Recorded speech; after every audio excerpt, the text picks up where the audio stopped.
Nieborów. It's a small but lovely village in Poland, a green settlement in the middle of the country. It lies approximately 80 kilometers west of the capital and 60 kilometers northeast of the regional capital, Łódź. The origins of Nieborów date back to the end of the 12th century, when a settlement was founded. At the beginning of the 16th century, a Gothic Renaissance mansion was raised, which lasted till the 17th century. At that period of time, the Nieborów grounds belonged to the Nieborowski family. The settlement has changed owners many times until today, and is currently the home of 900 people, and the mansion is used as a museum today. Let's take a closer look at this mansion, which is the symbol of the Nieborów.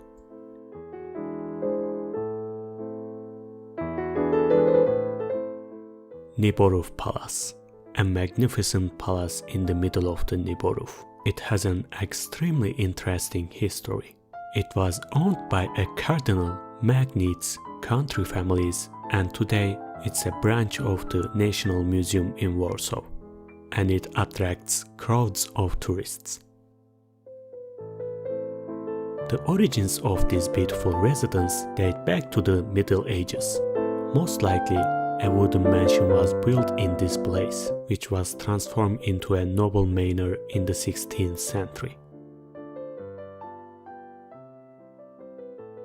In 1694, Cardinal Michał Stefan bought the grounds, together with the mansions from the Nieborowski family. He built a baroque palace designed by Tilman van Gameren. In 1766, the great Lithuanian hetman Michał Ogiński redesigned this palace's interiors in the Rococo style. In 1774, the new owner of Nieborów became Duke Michał Radziwiłł. He organized one of the most significant collections of paintings by European masters of art, Dutch, German, Italian, and Spanish. He also laid foundations for the collection of portraits of famous Polish and foreigner personalities, several thousand engravings, a unique library of old prints, furniture, artistic handcrafts, and decorative art such as silver, porcelain, glass, and fabrics.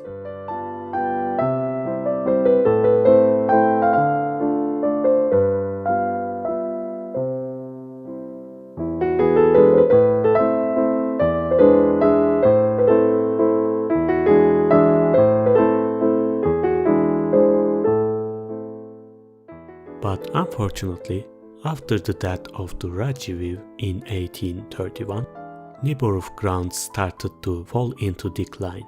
The golden era of the palace ended.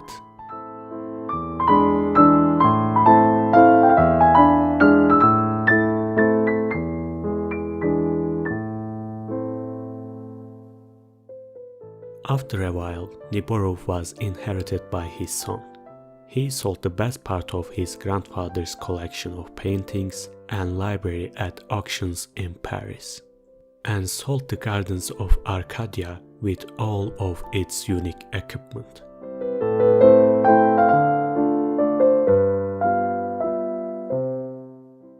Luckily, in 1879, he sold the whole Nieborów estate to his nephew, Michał Piotr Radziwiłł, and moved to France. The new owner raised the palace from ruin. He bought Arcadia, opened the workshops of furniture, renovated and furnished the residence, and resupplied the palace library. After his death, his cousin Janusz Radziwiłł rebuilt the interiors of the palace. He added the third floor, Venetian chamber, and the tobacco room.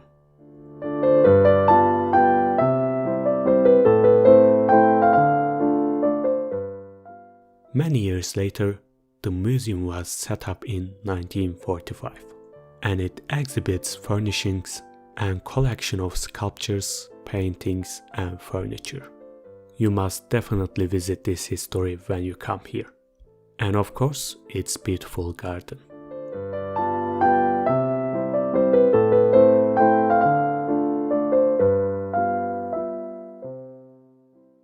Baroque garden in the regular style was designed in the 60s of the 18th century. It has beautiful mazes, flower beds, a wide alley planted with lime trees with carpet lawn surrounded by symmetrically planted cabinets.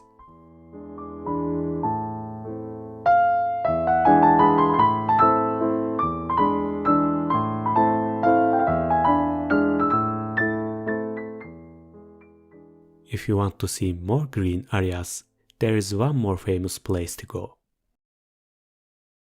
Romantic Park in Arcadia. In the 70s of the 18th century, a new style in the gardening called English style appeared in Poland. The English style was definitely opposite regularity of Baroque gardens. The park inspired by the then new cultural movement. It shows the return of interest in ancient and medieval architecture, as well as in exotic forms. The most characteristic building in Arcadia is the Temple of Diana. It's a small building with a portico supported by Ionic columns. Of course, there are other structures that you should see. The aqueduct. It's a double brick construction that was built by the Cascades.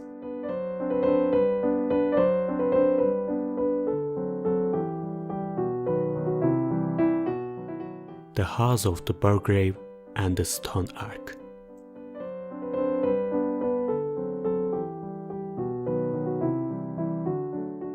The Gothic house, which has some features of the Neo-Gothic style.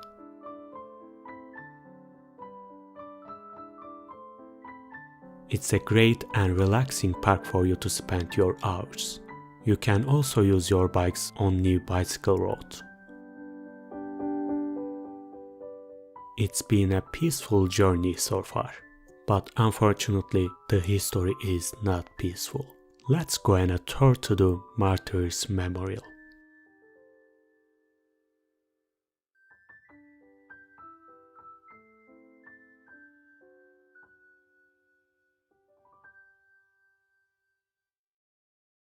The Battle of Brusa and War Cemetery in Compina.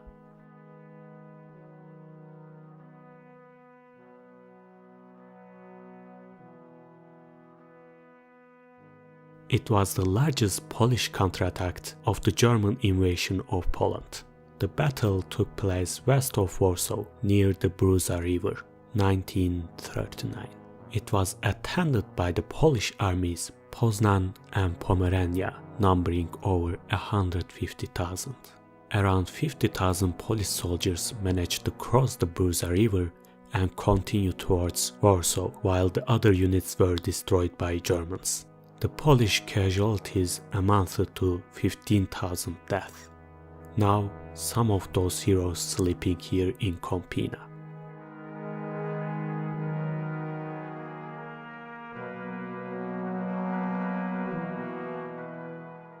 All we can do is pray. Speaking of pray, you can visit one of the oldest and historical churches in Nieborów area. Our Lady of Sorrows Church. The history of the church in Nieborów probably begins around 1314. The owners of the surrounding lands were the founders of the churches built in succession.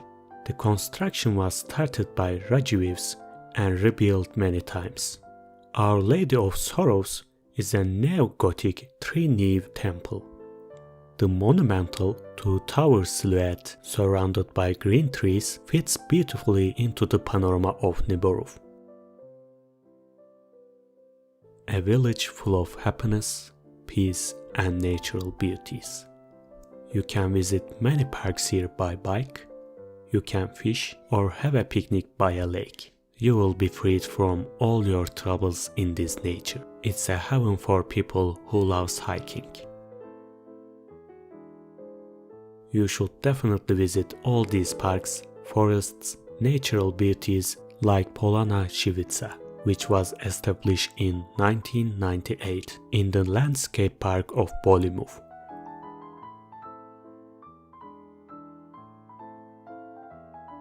It's the largest of the luminous mid-forest glades characteristic of the Bolimów forest.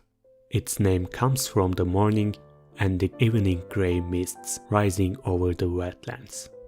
The protection covers wet meadows, pastures, peat bogs, lakes formed in old peat excavations and fragments of forest on the edge of the clearing.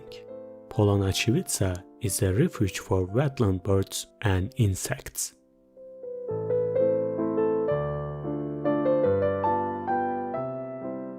To see all these beauties and historical buildings, visit Nieborów.